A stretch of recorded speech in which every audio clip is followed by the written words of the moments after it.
I'm unhappy being a loser. You say, why are you a loser? I just sit at home and play video games 7 days a week. And you're like, okay. And maybe 3 days of the week, they're unhappy doing that. Yeah. And that's the time they email you, and that's the time they want to make a change. But 4 days of the week, they don't really, it doesn't really bother them. Yeah, it doesn't really bother them. Because if it bothered them 7 days a week, guess what? They would fix it. Correct. No, I don't read books because books are slow. And I think the world we now live in today is about speed. Speed is absolutely and utterly important. Everything must be like this. Absolutely. And everything must be done as quickly as possible. And Darwin said it, even though I'm not a proponent of evolution, he said it's the most adaptable member of the species that survives. I will change it and say nowadays the quickest member of the species survived. It's not about being the biggest or the strongest, it's about being the quickest, the most adaptable to change. And to read a book is just too many human hours for the amount of information and knowledge you get. So I don't read books. I think they're slow. I think they're a waste of time. I think a lot of it's mental masturbation for people to sit there and say, I want to get smarter, so I read books. And I talk to these people, they're not even smart. I know everything about everything because of my life. And it's been varied and it's been very difficult. And I'm perspicacious and I pay attention and I learn my lessons. And that's how I know everything about everything. I don't need to read books. There's not a subject you can name right now where I don't know something about. Yeah, you name it. The Korean War, anything. You name it, I know something about something. That's just what happens when you get to a certain level of intelligence, because you can apply scenarios and patterns. It's all patterns. It's all patterns, absolutely. And history may not repeat, but it certainly rhymes, and humanity all acts in a pretty similar way across all cultures. And once you get an X amount of knowledge in one place, you can basically apply it and extrapolate it out to anything. Anything, yeah. Well, the thing is with reading a book is it's a reward without any risk. And this is why I think a lot of people are proponents of reading, and they say reading, because nothing can really go wrong besides wasting your time in life, of course, but they don't believe that.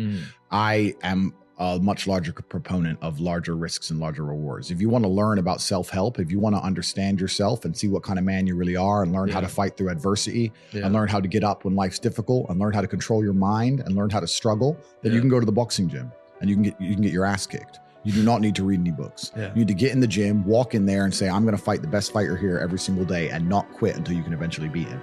But most people are not man enough for that. So instead they'll read a self-help book and they'll sit there and try and talk to me about mindset. I learned my mindset in battle. My mindset is 87 professional fights. My mindset was learning the reality of the real world. I don't need to read a self-help book. I don't need to read about motivation or confidence. I've been in the cage smashing people's faces in. I don't need to learn any of that stuff.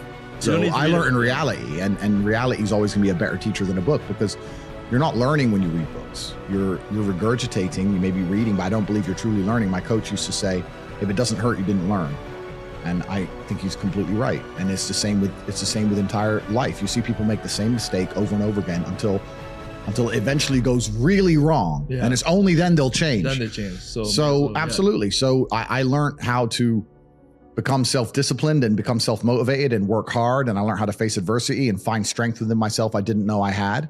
Because people were trying to kill me inside of a cage. And you cannot replicate that by reading pages of a book. No. So it's a waste of time. You don't need to read about other people's experiences because you have enough of your own. Absolutely. And so I'll actually say here right now, I'm a massive anti-reader. I think it's a mistake. I think as a young man, if you want to get your life better, the most important thing you have are your waking hours.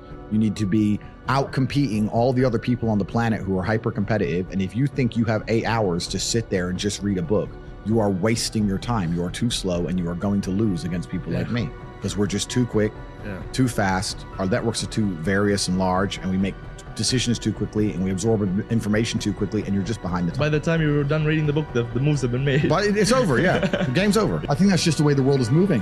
I think you need to get ADHD, and you need to learn to control it within certain paradigms. You need to be able to sit and say, yes, I struggle to focus on this one particular video, for example, but as a whole, I can keep my focus within the parameters of work, whether I'm watching this video and talking on Telegram and replying to this email and reading this. Just do it all at once. I mean, that's what I do. I've had people come into my office and say, are you on a phone call and playing chess and reading a web page at the same time? I'm like, yes.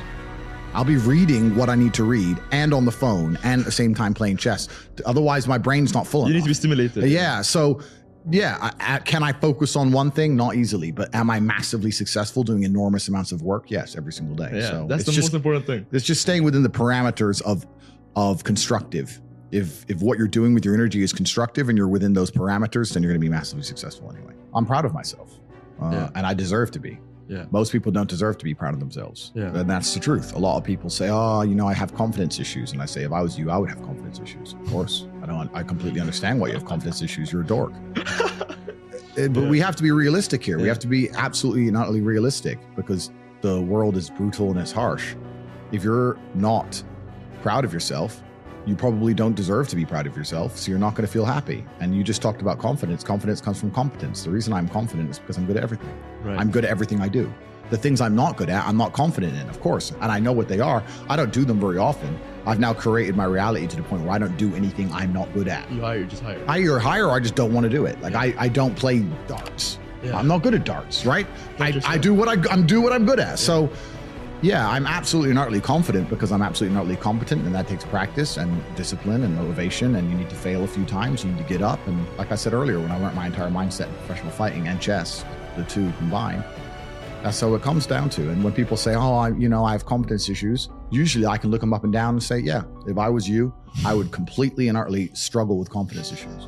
Because the world is competitive, and there's men like me on the planet and friends like mine on the planet, and you're competing against us for money, for girls, for status, for resource, and you're going to be destroyed and decimated the entire time. So of course you have confidence issues when you can be annihilated in real time by the competitor. Yeah. Why wouldn't you have confidence issues? You'd be psychopathic not to. Yeah, that makes sense. So maybe that unconfidence is a good motivation for them to actually. Well, it's supposed to be. Yeah. This is the thing that I don't truly understand.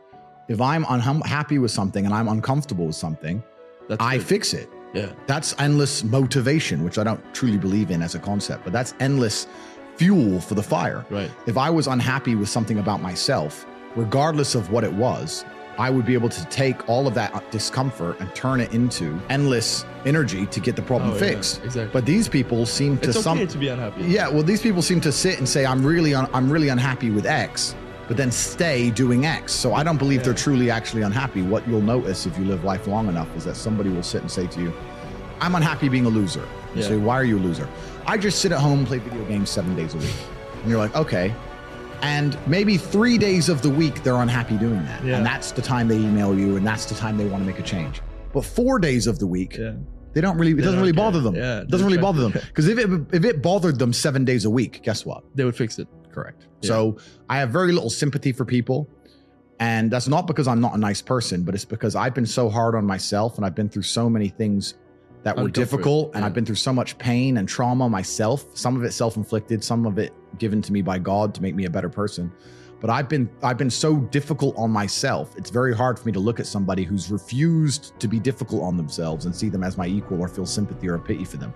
Why would I feel pity for somebody who took the easy route when I took the hardest possible route?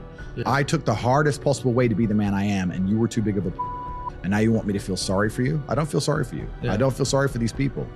And because as a man, you can be anything you decide you want to be. That's the beauty of being a male. You can build your character completely from the ground up, just like a video game. Every single thing about me that people respect, I built. I was not born a world champion kickboxer. I was not born this intelligent or intellectual. I was not born this rich. I was not born this strong. I was not born this confident. I was not born this interesting. I was not born this charismatic and humble and gorgeous and tall and strong and sexy. I was not born none of these things. I became these things myself. So I deserve all the spoils of war. And anybody who decides they don't want to work hard enough to become those things, then they deserve to sit and accept they're my inferior. Yeah. That's their problem.